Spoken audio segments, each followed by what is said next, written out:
sport. You know, it's unfortunately what happened, and no one wants it. I didn't actually see it because we were doing an interview in the room, and I come out and I heard about it.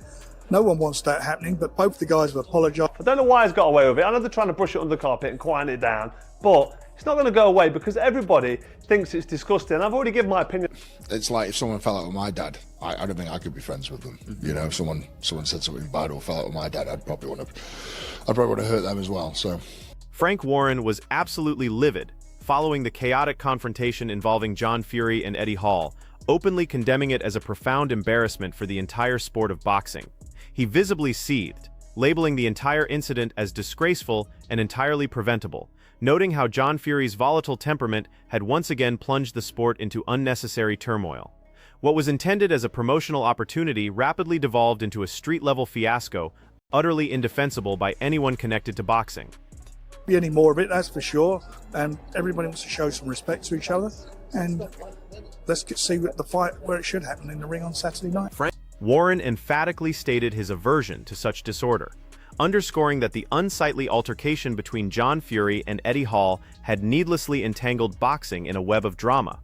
He voiced his frustration, emphasizing that apologies had been issued by both parties and the matter should be considered closed. However, the underlying tension between John Fury and Eddie Hall had undeniably escalated beyond a point that could be easily dismissed. Warren made it abundantly clear that this sideshow must not overshadow the main event, ultimately asserting that the true focus belongs on the Tommy Fury versus Eddie Hall bout rather than the emotional outbursts occurring outside the ring. That's not what we want. I don't want to see that happen. No one does. But I understand now both sides have made it up. They've apologised. So hopefully it's all in the past and we can concentrate what everybody's at. Eddie Hall erupted after being physically pushed by John Fury, channeling his profound exasperation with the ceaseless chatter and pandemonium away from the ring itself. Hall directly accused the Fury camp of being all talk, no substance. His pointed criticism of their aggressive conduct conveyed a straightforward demand: cease the verbal sparring and demonstrate your capabilities where it truly matters, inside the ring, with no further pretexts. and then I was just so fed up. I was trying to get in nowhere with these guys. I'm like, look, you talk the talk. You fucking walk around headbutting and smacking people and punching windows and whatever else. I said, well, why don't you guys fucking put your money where your mouth? Tommy Fury intervened, attempting to de-escalate the situation, but quickly clarified that the true source of animosity wasn't him. Instead, the real friction lay squarely between John Fury and Eddie Hall. He acknowledged his involvement stemmed solely from his father, portraying the clash as a personal vendetta spilling over into the professional arena. Eddie Hall's provocations towards the Fury family, in essence, compelled this fight into existence, regardless of public opinion. I mean, at the end of the day, the real beef is between Eddie and my dad. You know, that's genuinely what has happened here. I'm only doing this fight because of my dad. So the real beef is between Eddie and my dad, and I'm obviously just stepping up to the plate. Tyson's on a different stratosphere. Basically, Eddie was having a pop between all the Furies. You know, he wanted to fight with the Furies. Johnny Nelson offered an unfiltered assessment, criticizing John Fury's tendency to lose all composure and get carried away in moments of high intensity. Nelson theorized that the mounting pressure had finally caught up with John, necessitating that he take responsibility for his actions. Now the scrutiny extends beyond the initial brawl, squarely focusing on whether John Fury can maintain self-control when faced with similar emotional catalysts in the future. Pressure is now on John to behave himself. He's distracted, a lot of attention and talk, and I'm quite sure someone will have a word with him out. The authorities will have a word with him out. Eddie Hearn conceded that the confrontation between the two factions spiraled out of control and should never have reached such a personal and aggressive level. Yet he also highlighted a pragmatic truth within boxing. Such explosive moments, despite their messiness, frequently generate immense public interest and hype. He observed that what appears to be chaos outside the ring often serves as the very catalyst for building intrigue inside it, irrespective of fan approval. Yesterday. Yeah, I mean, listen, it's boxing, it's family. John's John. Both goading each other. Both very personal. Both means a lot to everybody. Shouldn't have done it. Simon Jordan spared no words, lambasting John Fury's conduct as thuggish, vulgar, and utterly unbecoming. He argued that no one should be surprised by such behavior, referencing John's past and asserting that boxing has always harbored this element of disorder. In Jordan's view, these antics are no longer shocking, they are simply the predictable manifestation of John Fury's character when public emotions run high. John Fury's, is boorish, fuggish, unedifying, unpalatable, uncouth, vulgar behaviour. Absolutely. But what do you expect from John Fury? Well, John Fury's been in prison for gouging someone's eyes out. What did you expect him to do? Convert into a Samaritan? Is it a nice look? No. Was it a nice look over the years in boxing about so many things? This ridiculous sentimentalising of society and expecting everyone to behave in their best version of themselves. Karl Frosch delivered an even harsher critique, vehemently condemning John Fury for behaving like a street thug and then dismissively laughing it off as if it were acceptable.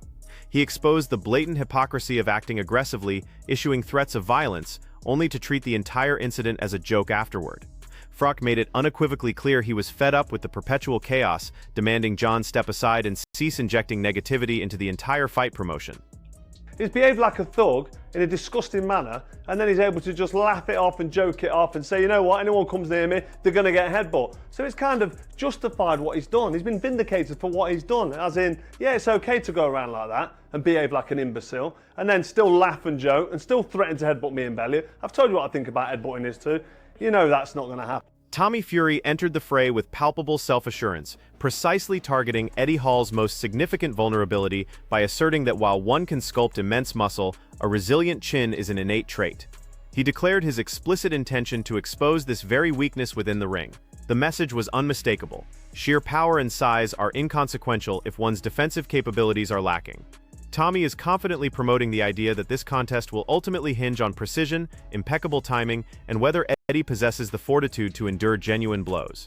Start landing clean. No, he's going to take it seriously. Now, I expect Tommy to pretty much do what he wants with him if he can get, Eddie to relax a little bit after the first, second, and maybe third round. Because as big as Eddie is and as athletic as he is, he can't box very much. He's not a great boxer. He swings for the bleachers. He's got great power, obviously, and he's a good athlete.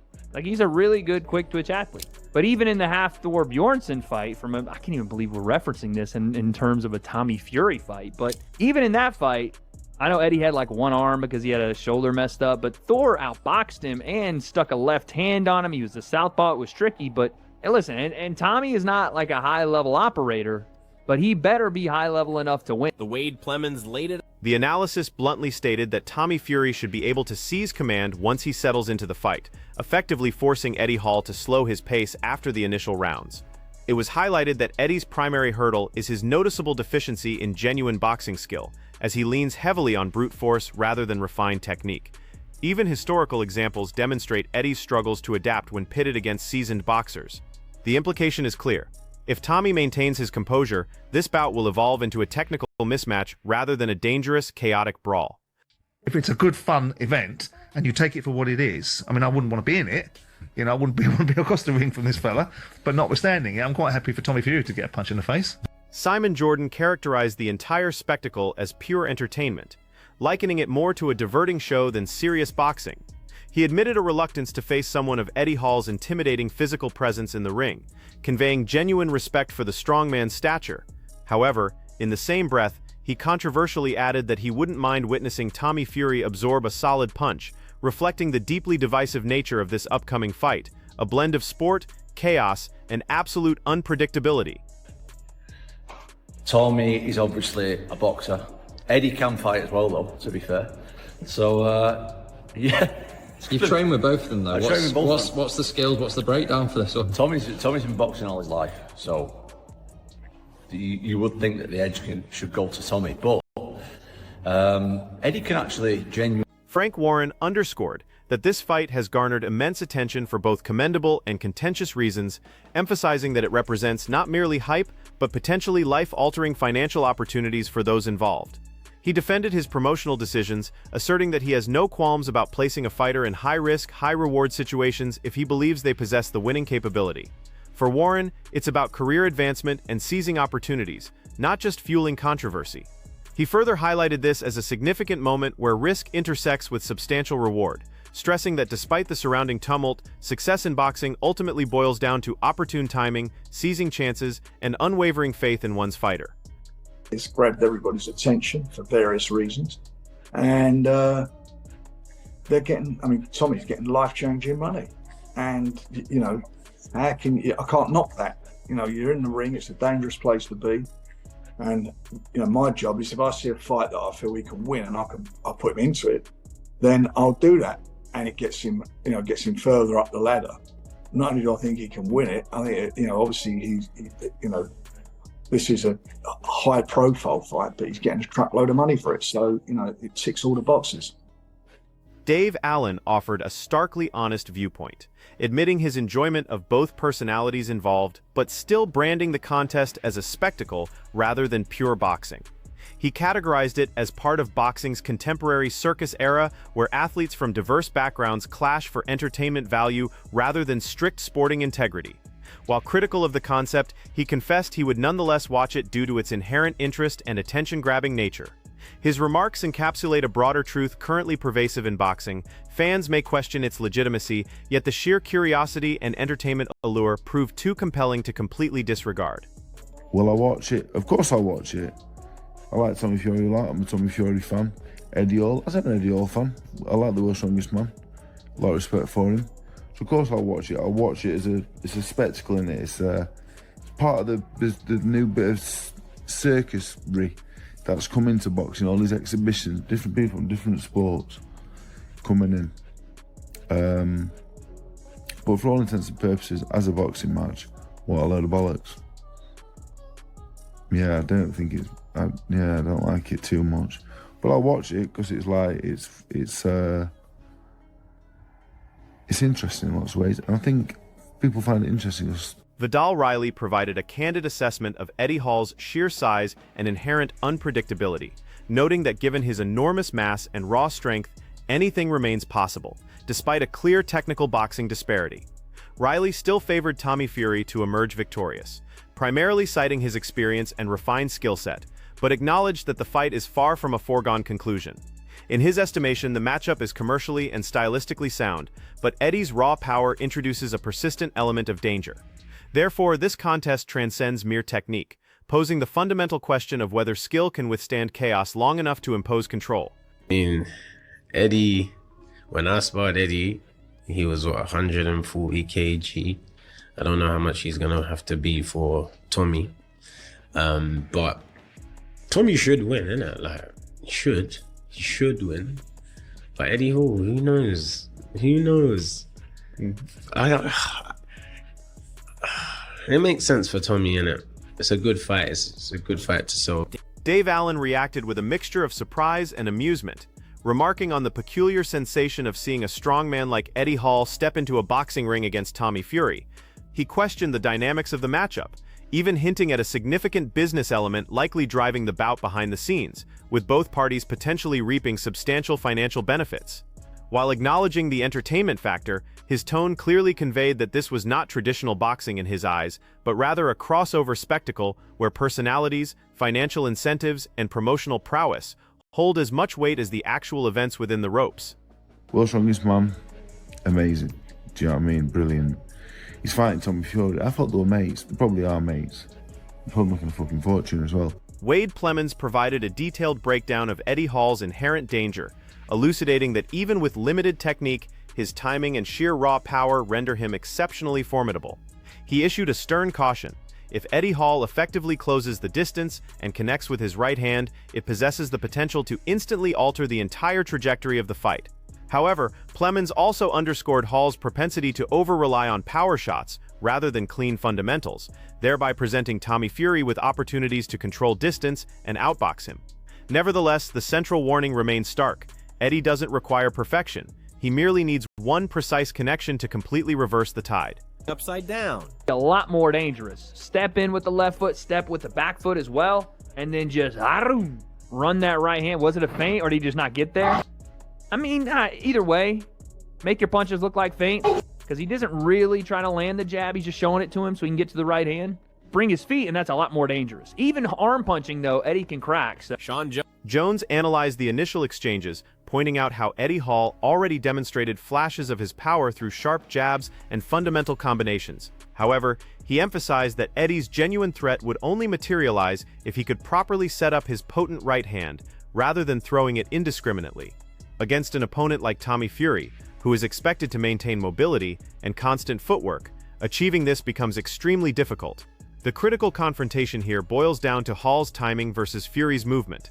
If Eddie can intelligently close the distance, he becomes perilous.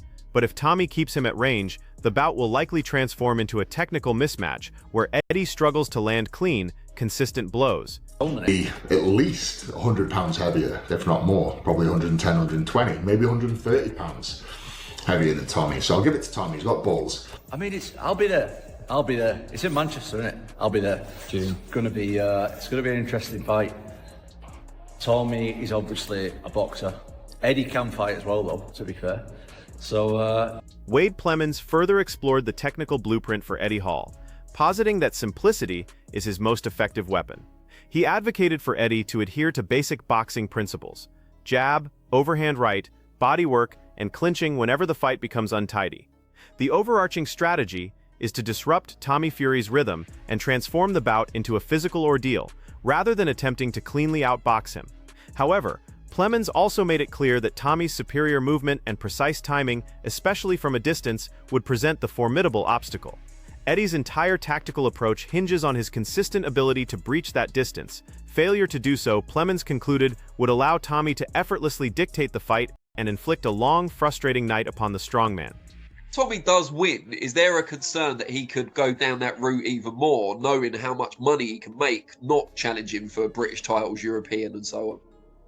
Well, I think it's going to be very difficult to, when you, and I can't go into the specifics of his purse, but to go from what he's earning that to come down to another level is going to be difficult, unless, it is such a crossover that he is a pay-per-view. This highly anticipated contest between Tommy Fury and Eddie Hall has escalated beyond a mere crossover clash, evolving into a full-blown controversy fueled by intense emotions, towering egos, and pervasive chaos outside the ring. From the volatile exchanges involving John Fury to the strenuous efforts of promoters like Frank Warren to manage the fallout, the pre-fight narrative has been as explosive as the potential fight itself. Analysts remain divided. Some predict Tommy's superior boxing skill will ultimately dominate, while others caution that Eddie's formidable raw power requires only one precise moment to entirely change the landscape of the fight. What truly renders this event unpredictable is the psychological element, who will maintain composure under immense pressure and who will be the first to crack when the fight inevitably turns brutal. Ultimately, this isn't merely a contest of skill versus strength, it is a profound battle of control against unbridled chaos. Therefore, who are you personally championing in this war? Tommy Fury's refined technique or Eddie Hall's raw power? Please share your predictions in the comments section below.